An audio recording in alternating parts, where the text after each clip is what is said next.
Rekan-rekan media yang saya hormati, saat ini saya berada di Jenewa. It is a very short visit, less than 24 hours, untuk melakukan pertemuan dengan Dirjen WHO, pertemuan bersama dengan Gavi dan COVAX Facility, dan bersama dengan Dirjen WHO menyampaikan keterangan pers terkait dengan alih teknologi mRNA. Pertemuan baru saja selesai dilakukan dan selain dalam kapasitas nasional, pertemuan-pertemuan ini juga saya lakukan dalam konteks peran saya sebagai salah satu co-chairs dari COVAX AMC Engagement Group. Rekan-rekan, saya ingin bagi dua klaster penjelasan. Klaster pertama mengenai hasil pertemuan dengan Dirjen WHO, Gavi, dan COVAX Facility, dan yang kedua adalah mengenai transfer teknologi mRNA. Saya mulai dengan hasil pertemuan baik dengan Dirjen WHO maupun Gavi dan COVAX.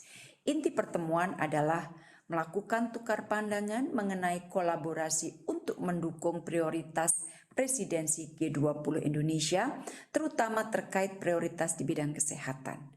Melakukan tukar pikiran mengenai situasi pandemi saat ini, membahas tantangan ke depan dan bagaimana mempersempit kesenjangan vaksin yang masih terjadi sampai saat ini, serta memberikan update mengenai pengembangan vaksin di Indonesia.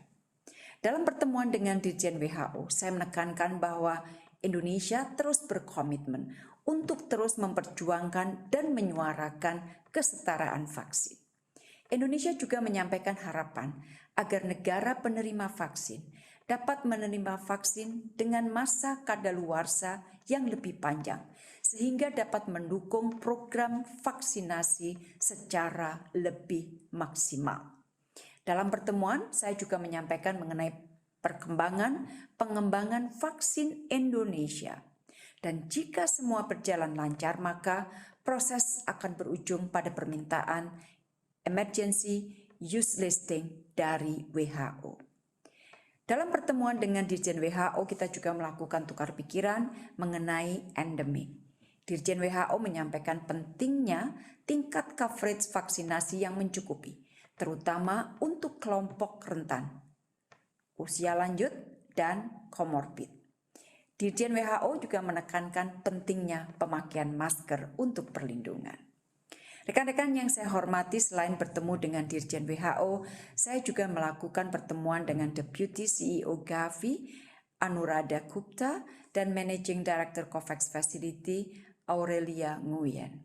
CEO Gavi, Dr. Seth Berkley, saat ini sedang melakukan misi ke salah satu negara Afrika.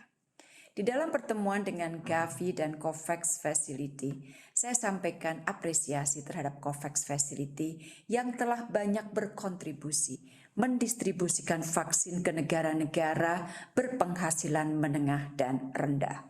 Dengan dukungan COVAX, Indonesia telah berhasil melaksanakan vaksinasi terhadap 52,3% dari populasinya, dan berada di jalur yang tepat untuk mencapai target vaksinasi 70% populasi pada pertengahan 2022 sebagaimana ditetapkan oleh WHO. Dalam kapasitas saya sebagai co-chairs AMC Engagement Group, saya mendiskusikan program-program COVAX Facility untuk tahun 2022 dan bagaimana mengatasi tantangan yang dihadapi oleh COVAX dan negara peserta AMC. Khususnya bagaimana mengatasi singkatnya masa kadaluarsa vaksin donasi yang diberikan oleh COVAX. Di dalam pertemuan dengan Gavi dan COVAX, pihak Gavi menyampaikan beberapa hal. Pertama, menyampaikan apresiasi atas kerjasama dan kepemimpinan Indonesia untuk menyukseskan COVAX melalui co-chairing dalam AMC Engagement Group dan juga kesuksesan vaksinasi di tingkat nasional.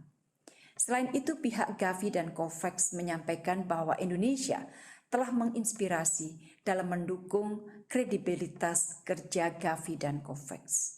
Selain itu, mereka menyampaikan bahwa terdapat kejelasan mengenai pasokan vaksin yang akan disampaikan COVAX pada tahun 2022 dan dukungan terhadap program vaksin booster. Dan pihak COVAX dan Gavi juga menyampaikan menyambut baik pengembangan vaksin COVID-19 di Indonesia yang akan memberikan tambahan pasokan dan ketersediaan vaksin bagi dunia. Rekan-rekan media yang saya hormati, beranjak ke klaster yang kedua, yaitu mengenai alih teknologi mRNA. Rekan-rekan, hari ini Dirjen WHO telah mengumumkan melalui press briefing yang saya juga hadiri secara in person bahwa Indonesia telah dipilih sebagai salah satu negara penerima alih teknologi mRNA. Dari total 25 pernyataan minat alih teknologi yang diterima WHO, beberapa negara yang telah menerima alih teknologi ini yaitu 6 negara Afrika, yaitu Mesir, Kenya, Nigeria, Senegal, Tunisia, dan Afrika Selatan yang telah diumumkan 18 Februari yang lalu. Kemudian dari Asia yang baru saja diumumkan hari ini adalah Indonesia, Bangladesh, Pakistan, dan Vietnam. Sementara dari Eropa adalah Serbia, dan dari Latin Amerika adalah Argentina dan Brasil yang telah diumumkan 21 September 2021 yang lalu. Sementara Korea Selatan berperan sebagai pendukung training center.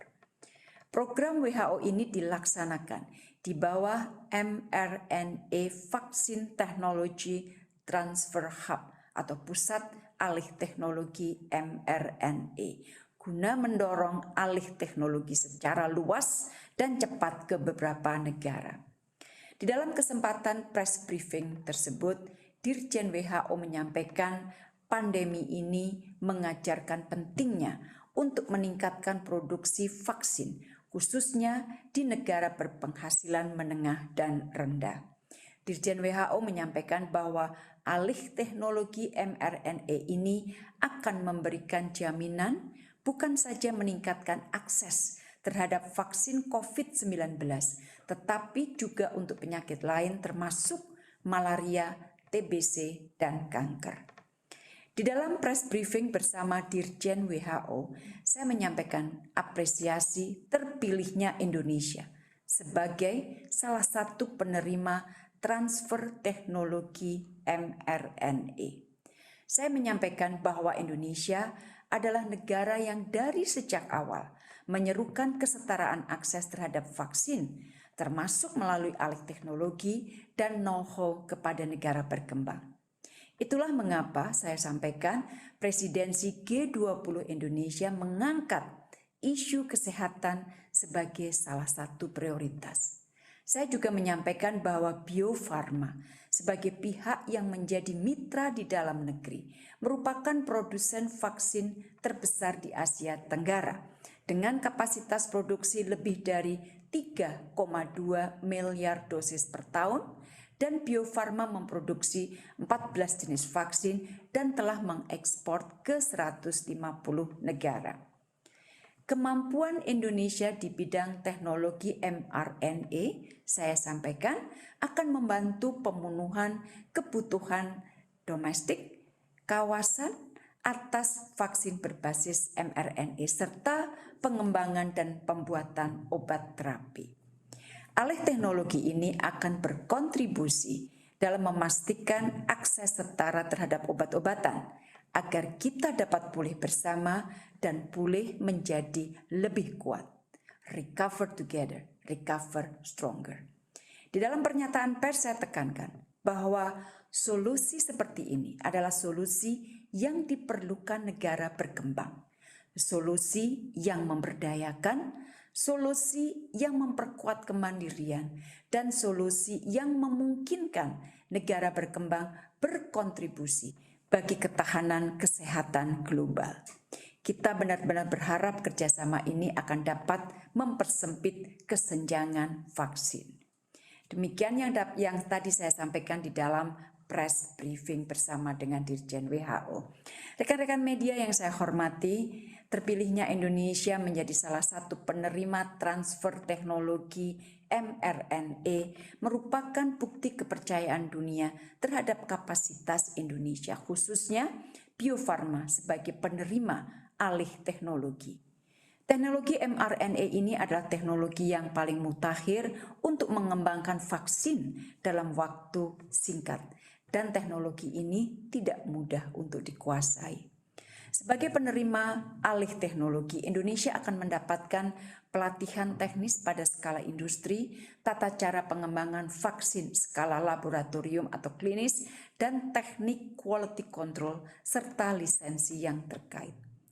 Alih teknologi merupakan salah satu jalan untuk memastikan, sekali lagi, kesetaraan akses vaksin dan obat-obatan bagi semua negara, terutama negara berpenghasilan menengah dan rendah, dan sangat penting dalam pandemi COVID-19 dan juga bahkan beyond COVID-19. Melalui alih teknologi, kapasitas kawasan dan lokal akan meningkat, sehingga dapat menjadi solusi dalam memastikan kesetaraan akses dan mendorong ketersediaan pasokan vaksin global. Tentunya kita berharap transfer teknologi ini dapat berkontribusi bagi upaya membangun ketahanan kesehatan nasional untuk jangka panjang. Dan transfer teknologi ini merupakan langkah awal. Sekali lagi, transfer teknologi ini merupakan langkah awal dari berbagai langkah lain yang akan terus dilakukan pemerintah untuk membangun sistem ketahanan kesehatan yang lebih kuat. Rekan-rekan media yang saya hormati, demikian yang dapat saya sampaikan. Terima kasih dan sehat selalu.